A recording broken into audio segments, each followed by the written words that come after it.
My name is Flora Mitchell. I'm 31. For my parents' 40th anniversary, I flew 3,000 miles with a gift wrapped in gold paper. Before I could even sit down, Mom looked at me and said, "We didn't invite you. Your sister planned this." Then Dad pushed my gift off the table and said, "We don't want anything from the daughter who abandoned us." I picked it up, and I left. When they found out what was inside, what it cost me, what it meant, and who actually paid for the roof over their heads, they drove 14 hours straight to my front door. Before I take you back to the beginning, if you end up liking this story, please take a moment to like and subscribe, but only if it genuinely stays with you. And tell me in the comments, where are you watching from, and what time is it there? Now, let me take you back 5 years, to the day I found out my parents were about to lose their house. I grew up in Hardin, Ohio.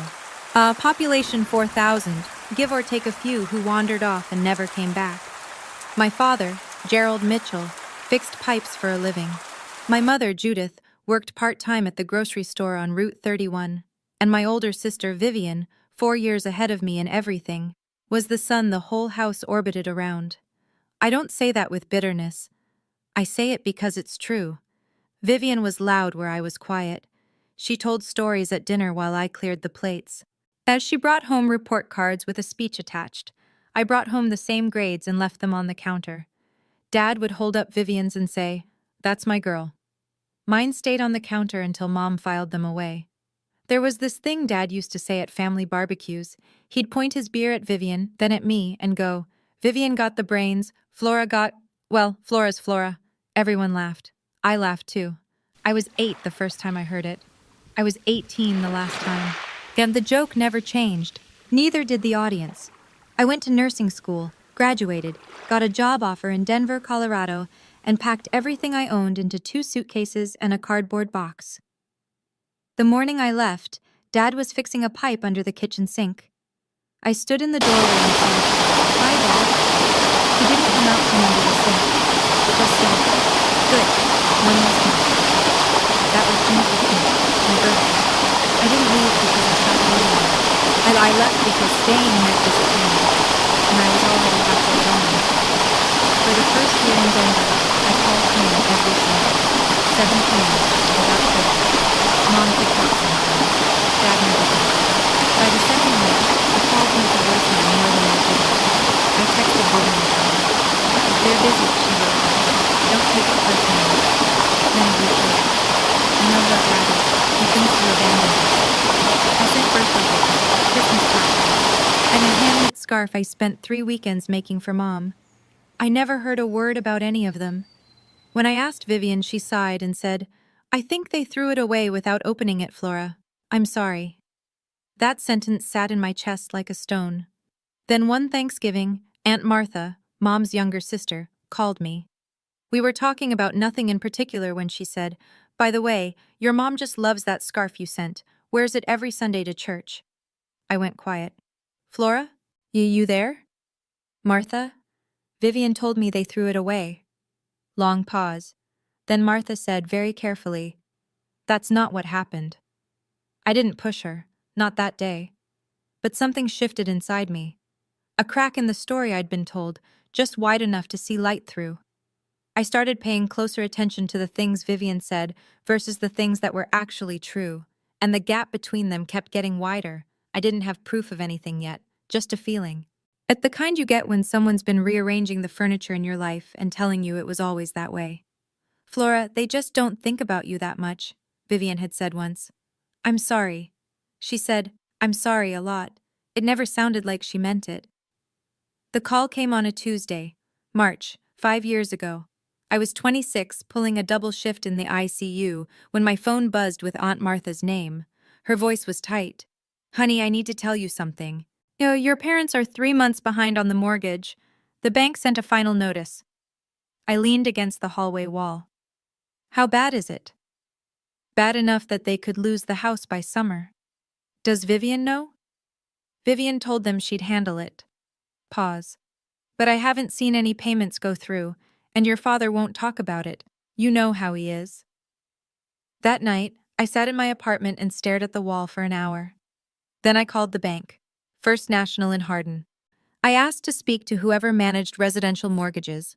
They transferred me to a man named Dave Keller, branch manager. Calm voice, patient. I explained who I was, asked about the account status. He confirmed. 3 months overdue. Foreclosure process starting. Then he said something that stopped me cold. Actually, someone else called last week claiming to be a family member, said they'd take care of it. He paused. But they never followed up with any payment. I knew exactly who that was. Vivian had called, made the promise, and never sent a dime.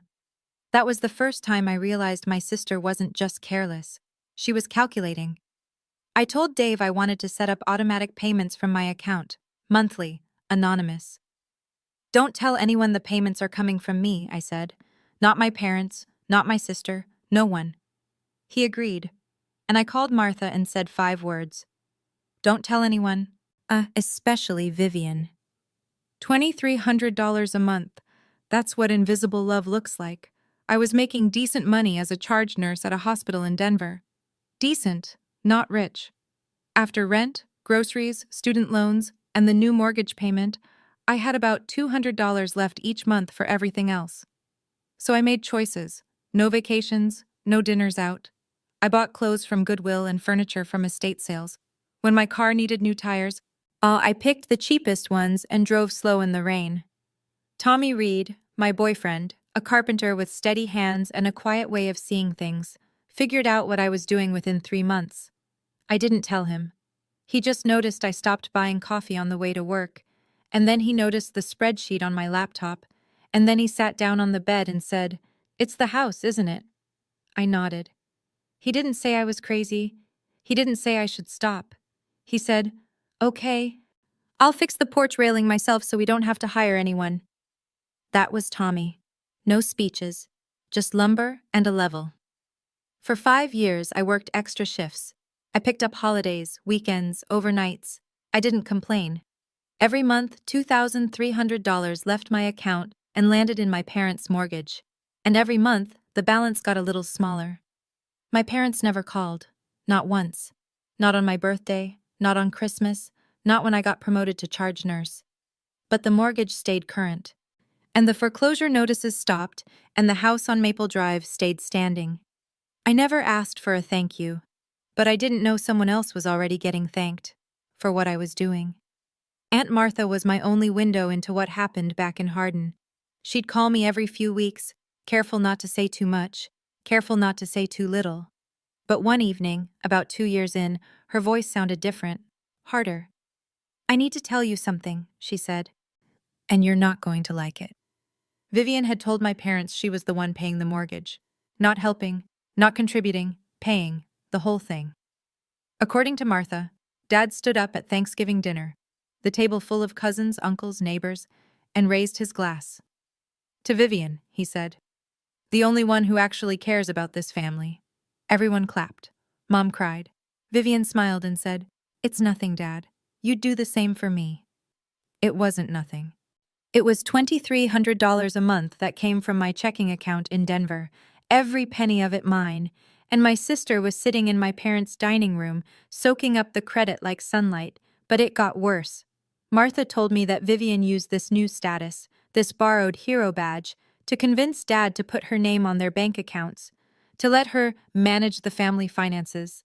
She even got added to the insurance paperwork, all with Dad's grateful blessing. She's positioning herself," Martha said flatly, "and your parents are handing her the keys." I felt sick, but I didn't call them. I didn't expose her. I told myself, as long as the house is safe, it doesn't matter who gets the credit. Then Martha said the thing that cracked me open. "Your father told your cousin Bobby last week, exact words, 'I raised one good daughter and one stranger.'" I hung up, and I didn't call anyone for 3 days. Then the holidays stopped, including me around year 3. Thanksgiving. "Mom's not feeling well," Vivian texted. "Better if you don't come this year." Christmas. "Dad doesn't want any drama.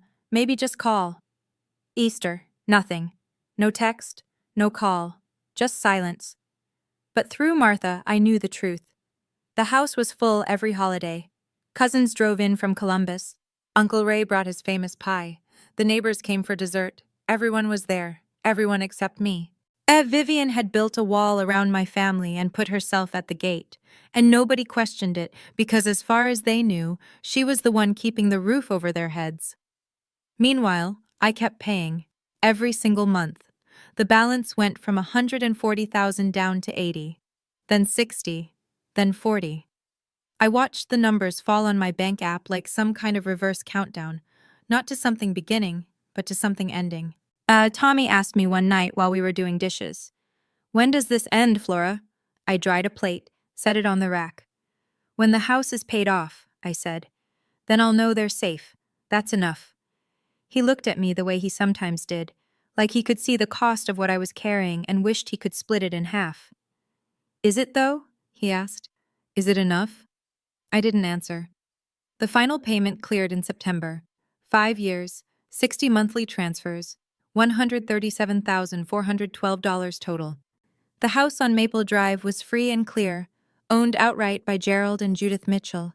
And 2 weeks later, I got the one thing I never expected, an invitation, sort of. I was scrolling through Facebook on a Sunday morning when I saw it. Vivian's post, bright and public. "Planning Mom and Dad's 40th anniversary party. Family only. October 14th. It's going to be so special." 200 likes, 40 comments. Cousins tagging each other. Neighbors asking what to bring. Uncle Ray promising 3 pies this time. No message to me, no call, no text. I sat with my phone in my hand for a long time. Then I called Vivian. She picked up on the 4th ring. "Flora, hi. I saw the post. When should I book my flight?" Silence. Then, "Oh, I didn't think you'd want to come." "It's their 40th anniversary, Vivian." "I know, but Dad said he doesn't want any awkwardness." "Did Dad say that? Or did you?" Another pause, longer this time. Bet I could hear her recalculating. "I'm just trying to protect everyone, Flora." "From what? From me showing up to my own parents' anniversary?" "It's not like that." "Then what is it like?" She exhaled, sharp and thin. "Look, I just don't want this to turn into a thing. You haven't been around. People will ask questions." "Let them ask." "Flora." "I'll be there." I hung up. My hands were shaking. Not from anger, from something deeper. 5 years of silence. And my sister was still deciding whether I existed. That night, I lay in bed staring at the ceiling. Tommy rolled over and said, "You're going, aren't you?" "Yeah." "Good." He paused. "What are you bringing?" I thought about it for exactly 1 second. The truth. He didn't ask what I meant, but I think he already knew. And somewhere in that dark room, something inside me shifted from hoping to deciding. "You don't get to erase me from my own family, Vivian. Not anymore." The next morning, I called Dave Keller at First National. "Dave, it's Flora Mitchell." "Flora, good to hear from you. Congratulations, by the way. That last payment went through clean." "That's actually why I'm calling. I need the original mortgage satisfaction certificate and a full statement of all payments made over the past 5 years. Every transaction, every date." He was quiet for a moment. "You sure you want all of that? It shows everything. Your name, your account, every transfer." "That's exactly why I want it. Give me a few days. I'll have it all notarized and ready." The package arrived the following week. A thick manila envelope from First National Bank. Inside, the payoff certificate, crisp, official, stamped with the bank seal. Behind it, 60 pages of transaction records. My name on every single one. I also wrote a letter. 1 page handwritten on plain white paper. I won't tell you what it said, not yet. But I'll say this. It took me 4 tries to get through it without crying, and when I finally sealed it, my hands were steady. I put everything into a box. A nice one, sturdy, from the craft store on 6th. Then I wrapped it in gold paper. Not because I'm fancy, but because it was my parents' wedding color. 40 years ago, their cake had gold ribbons. Mom kept one in her jewelry box for decades. I thought she'd remember. The morning of my flight, Tommy drove me to the airport. At the curb, he held my bag while I stood there with the gold box tucked under my arm. "Whatever happens," he said, "you already did the right thing." 5 years of the right thing. I kissed him and walked inside. I didn't know then that I'd be back in less than 24 hours, without the box. The flight from Denver to Columbus was 3 hours and 12 minutes. I spent all of it with the gold box on my lap, running my thumb along the edge of the wrapping. I rented a car at the airport, a small gray sedan. Drove east on I-70 for an hour and a half until the highway narrowed into 2-lane roads and the landscape turned into the flat, green, wide-open Ohio I remembered. Grain silos, white churches, that gas station on Route 31 that's been closing soon since I was in middle school. I turned onto Maple Drive at 4:15 in the afternoon, and there it was, the house. Same brown siding, same chain-link fence, same cracked driveway. But today there were balloons tied to the mailbox.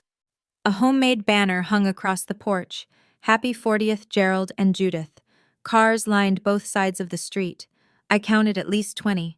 I parked at the end of the block, cut the engine, sat there. Through the front windows I could see people moving. I could hear music, something country, turned up just enough to leak through the walls. Laughter. Voices layered over each other the way they do when a room is full. 60 people inside, and not one of them expecting me. And I looked at the gold box on the passenger seat. The corner of the wrapping had creased during the flight. I smoothed it with my fingertip. What if they still don't want me? What if I walk in there and nothing changes? I sat for 10 minutes, watched the light shift through the trees. Then I picked up the box, opened the car door, and stepped onto the sidewalk. The front door was 30 yards away. It might as well have been 3,000 miles. Then I opened the screen door and stepped inside. The living room had been rearranged. Tables pushed together in an L shape, covered in white cloth. Folding chairs borrowed from the church lined every wall. Flower arrangements sat on every flat surface. Vivian's touch, no doubt. A slideshow played on a laptop in the corner. Photos of Mom and Dad through the years. I wasn't in many of them. A few heads turned, then a few more. Mrs. Patterson, our old neighbor, was the first to speak. "Flora? Oh my goodness! We haven't seen you in years!" She said it loud enough that half the room heard. Conversations dimmed. Forks paused. Eyes moved from me to the gold box in my hands, then back to me. I scanned the room. Uncle Ray by the food table, Cousin Bobby near the window. A dozen faces I half recognized, and a dozen I didn't. Then I found her. Aunt Martha. She was standing near the kitchen doorway with a glass of iced tea, and the moment she saw me, her hand froze halfway to her mouth. But her eyes dropped to the box, then widened. She knew. She knew exactly what I was carrying. We looked at each other across the room. 5 years of secret keeping passed between us in a single glance. I could see the question on her face. "Are you sure?" I gave a small nod. Martha set her glass down and pressed her lips together. Then she nodded back. Just once. Firm. Behind me, the screen door creaked shut. In front of me, the murmur of the room rebuilt itself. Quieter now, but with a new frequency underneath, the low hum of something unexpected. People were watching, and I hadn't even said a word yet. Vivian was mid-sentence when she saw me. She'd been standing at the head of the table with a champagne glass, giving what sounded like the tail end of a toast. "And I'm so grateful I could give back to you both, especially with the house. Everything I've done, I did out of love." Applause, a few raised glasses, and Dad nodded from his chair like a king receiving tribute. Then Vivian's eyes drifted past the crowd and landed on me. The change was instant, not dramatic. She was too practiced for that. Just a flicker, a tightening around the mouth. Then the smile came back, wider, warmer, like she'd rehearsed it in a mirror. She set down her glass and walked toward me, every step measured. When she got close, she leaned in, not a hug, just close enough to whisper. I told you Dad doesn't want me. I can't do what Mom and Dad would do. My voice was low. My hands were low. Vivian glanced at me. What was that? Some last minute thing from the airport that you had? I didn't answer. She stepped closer. "You should go, before Dad sees you." But it was too late. Across the room, Dad was turning to me, and Mom sitting beside him was already standing. In that moment,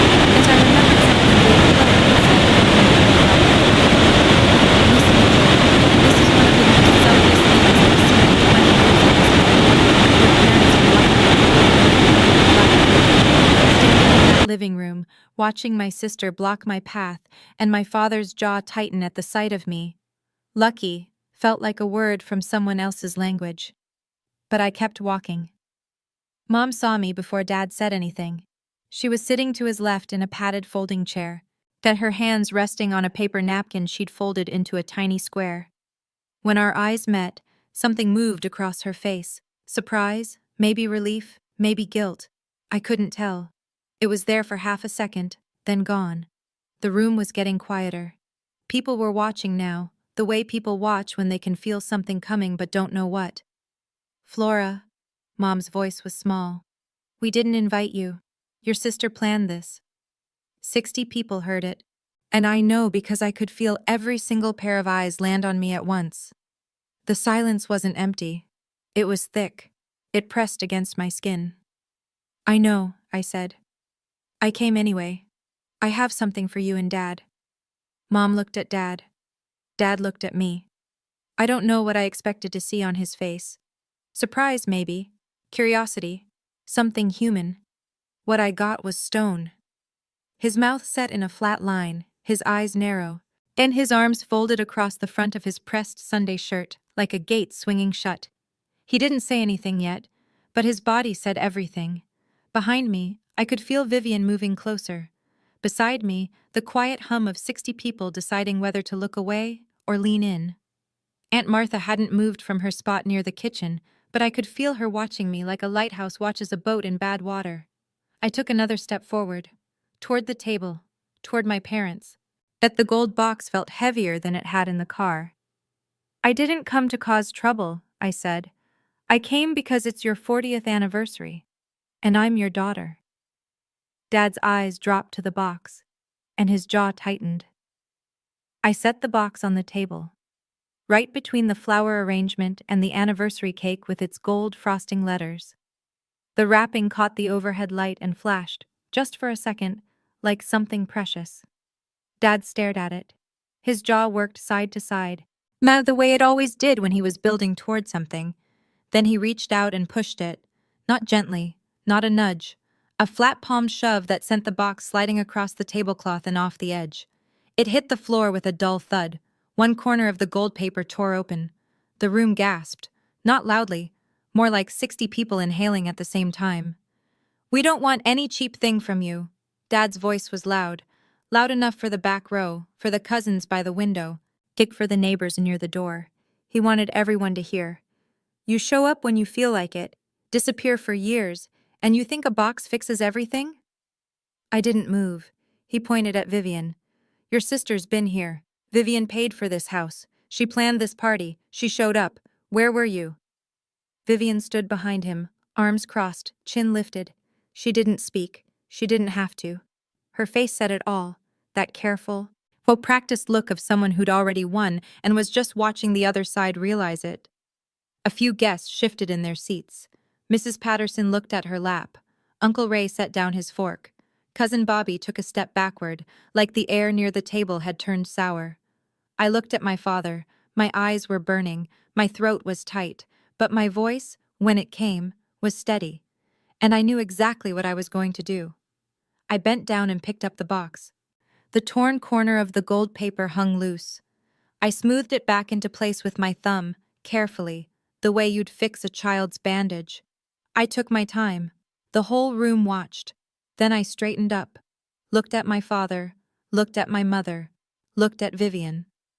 I didn't come here to beg, I said. I came to give you something I spent 5 years working for, but I won't stand here and be humiliated for loving you. Nobody moved. I turned around, walked past the folding chairs, past the slideshow still cycling through old photos, past Uncle Ray with his hands on his knees and Mrs. Patterson pressing a napkin to her mouth. 60 people, and not one of them said a word. Not one of them stood up. The only sound was my shoes on the hardwood and the low country song still playing from the speaker in the corner like it hadn't gotten the memo. Aunt Martha was standing near the front door. When I reached her, she caught my arm. Not hard, just enough to stop me. As she looked at the box, then at me. Her eyes were full and fierce. Leave it with me, she whispered. Trust me. I hesitated. Everything in me wanted to take it home, shove it in a closet, and never think about Hardin, Ohio again. But Martha's hand was steady, and her eyes said what her mouth didn't. I've been quiet long enough. I placed the gold box in her hands. Then I walked out the front door, down the porch steps, and into the October air. I didn't look back. But I heard it. My mother saying my name. Just once. Very softly. And then nothing. Driving away from that street, I kept asking myself, why did I keep hoping? 5 years I'd paid their mortgage, and what did I get? A box shoved off a table and a door closed behind me. Have you ever given everything to someone who didn't even notice? Who looked right past your sacrifice and thanked someone else for it? What would you have done? Would you have left the box or taken it with you? And tell me in the comments. I really want to know. I was already on the highway when it started. I didn't see it happen, but Martha told me every detail later, and she's not a woman who exaggerates. If anything, she understells. So when she told me what went down in that living room after I left, I believed every word. Here's what happened. The party tried to recover. Vivian clapped her hands and said, "Okay, everyone, let's not let this ruin Mom and Dad's night." Who wants cake?" A few people murmured. Someone picked up a fork. The music kept playing. But Martha didn't move. She stood near the door, holding my gold box, watching the room try to paste itself back together. She told me later she felt like she was holding a grenade with the pin already out. 5 years of someone else's lie, sitting right there in her hands. She walked to the center of the room. "Before anyone touches that cake," she said loud and clear, "there's something you all need to see." Gerald's head snapped up.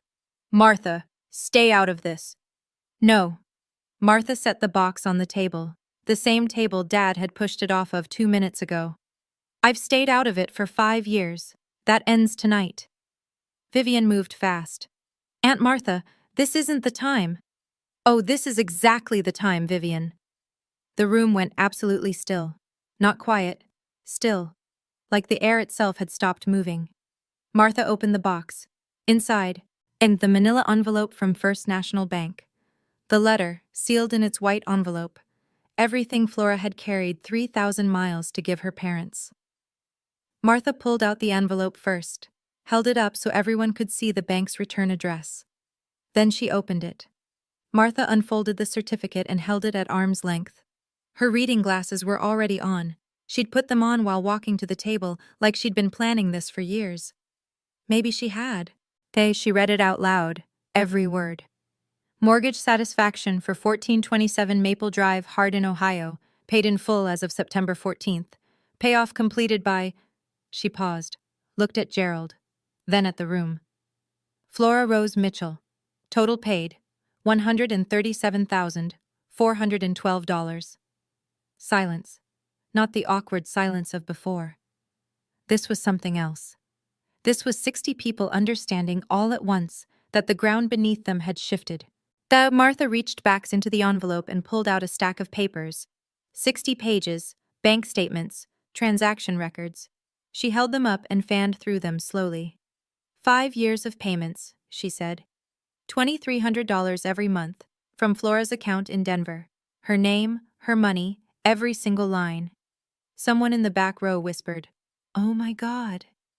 I'm told Mrs. Patterson covered her mouth with both hands. Uncle Ray pushed his chair back from the table. Yet Cousin Bobby just stood there staring at Vivian. Gerald didn't move.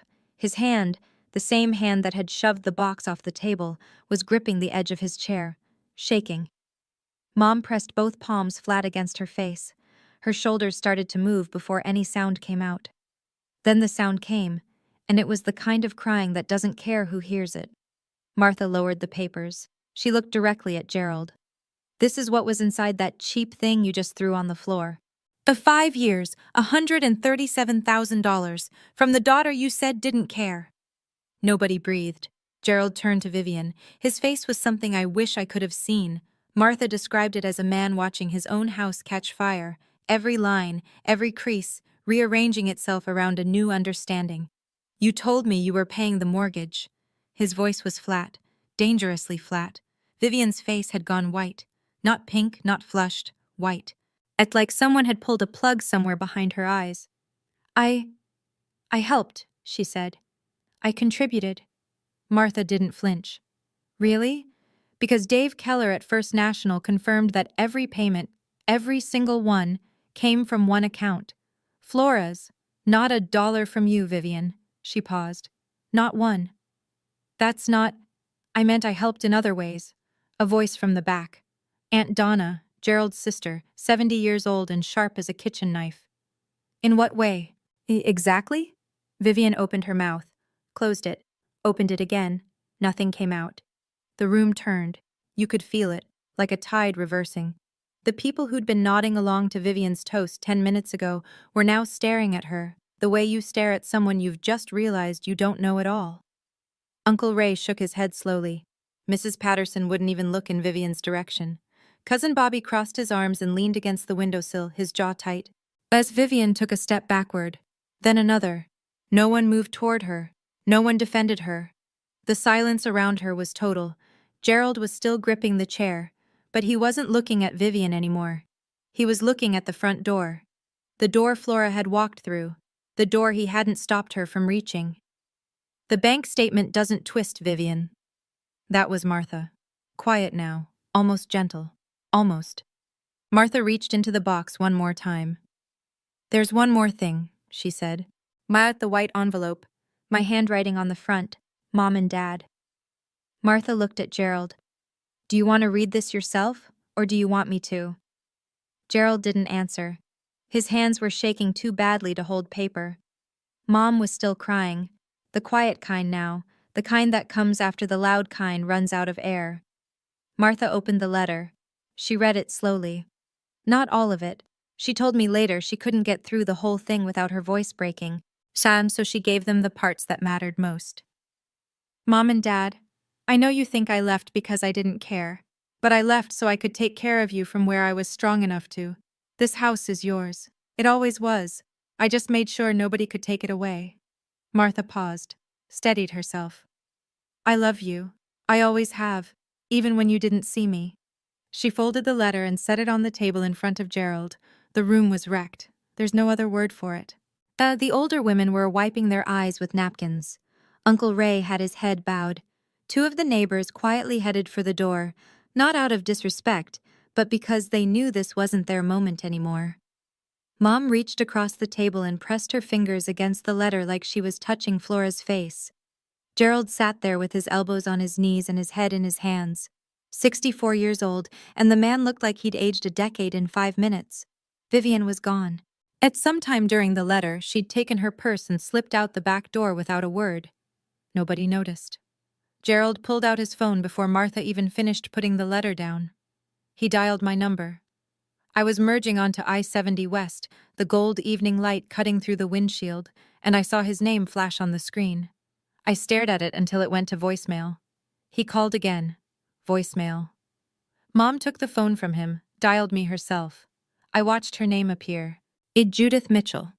I hadn't seen that on my screen in 3 years. Voicemail. Back in the living room, Martha told me this part.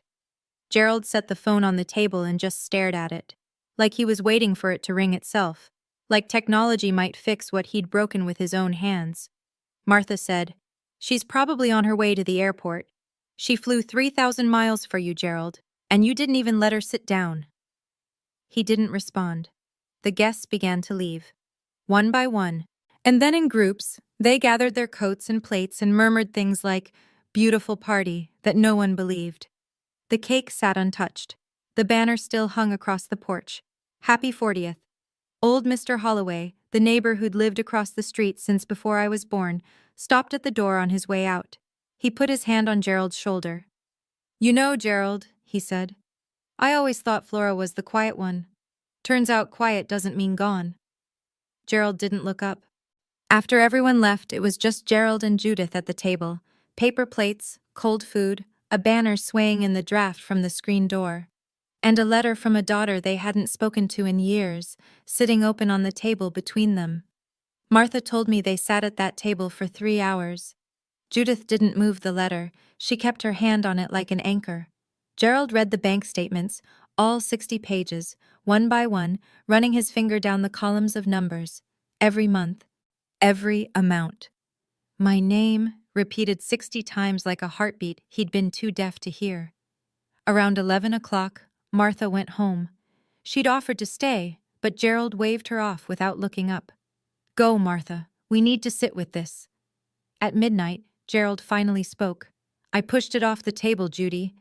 Judith looked at him. "I pushed my own daughter's heart off the table."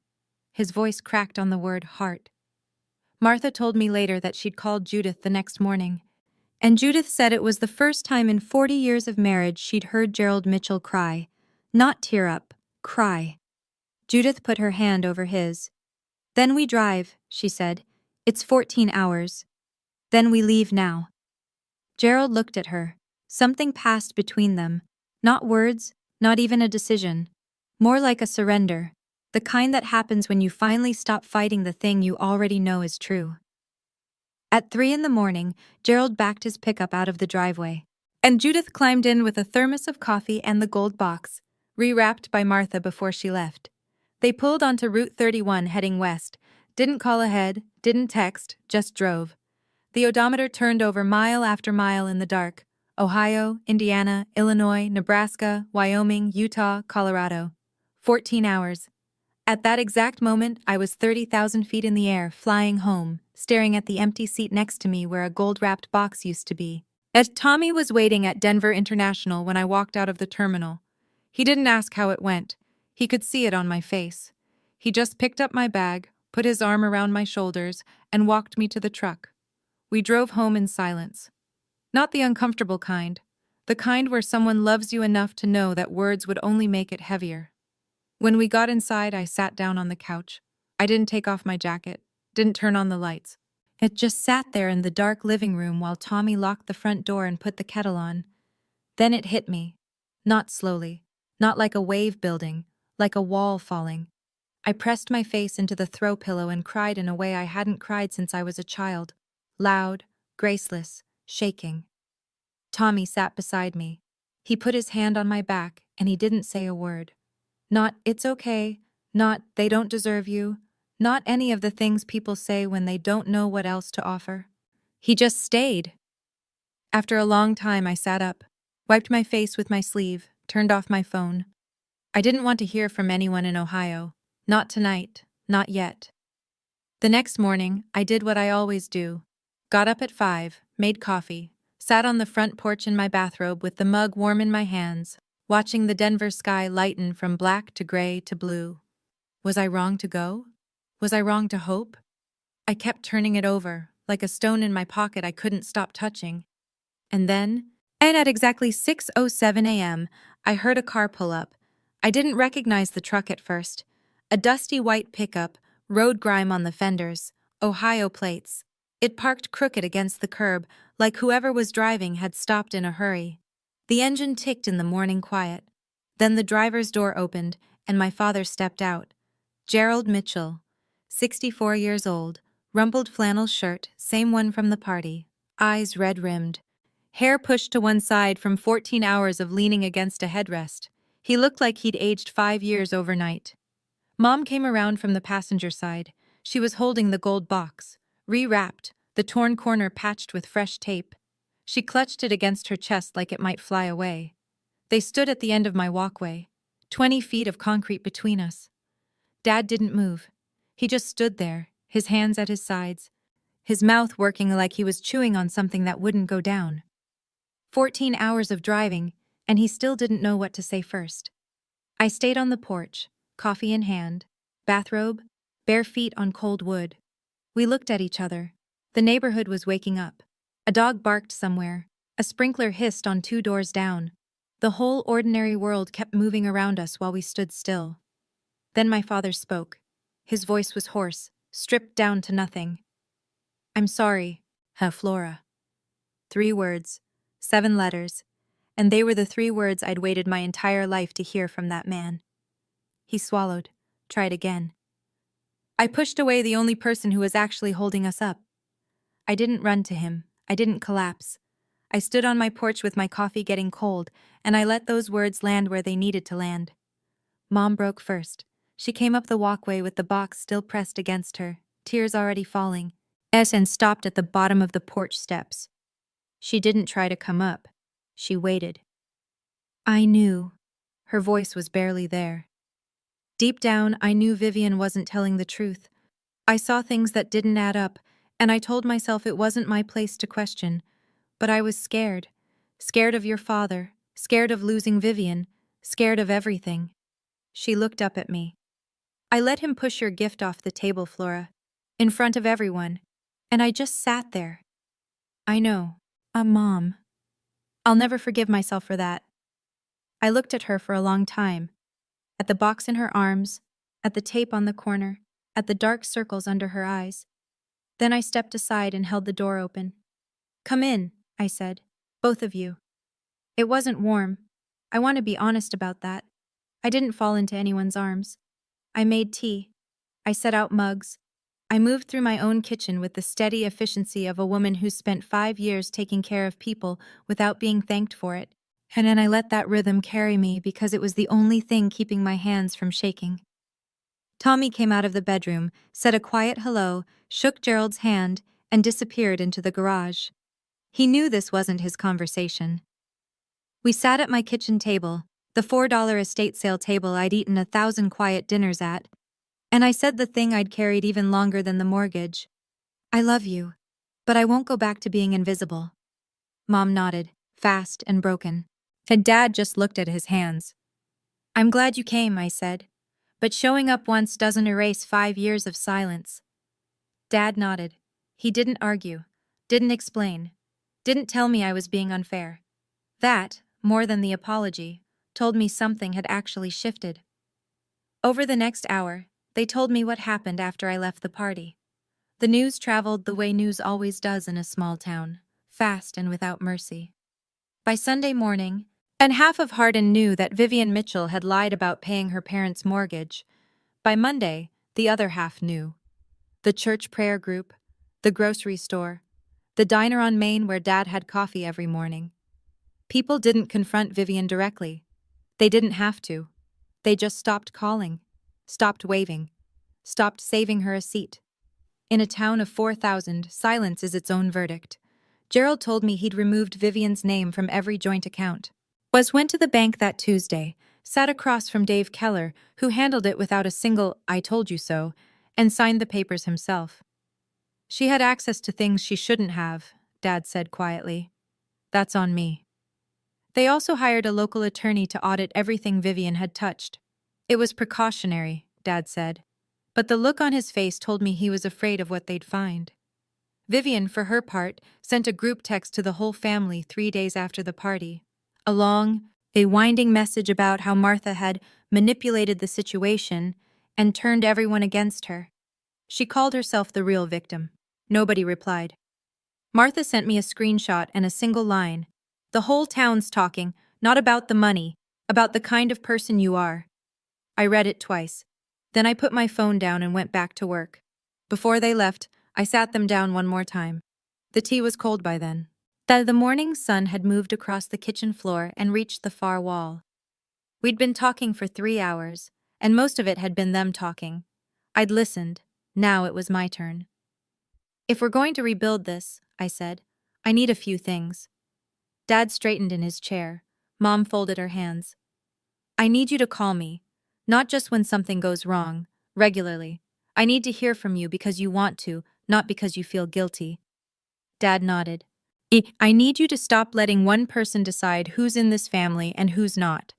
That goes for Vivian, and it goes for anyone else. Another nod. And I need you to never, ever let anyone speak for me again. If you want to know how I feel, ask me. Not my sister, not a neighbor, me. The kitchen was quiet. The refrigerator hummed. Somewhere outside, Tommy's saw started up in the garage, a faint buzz through the wall.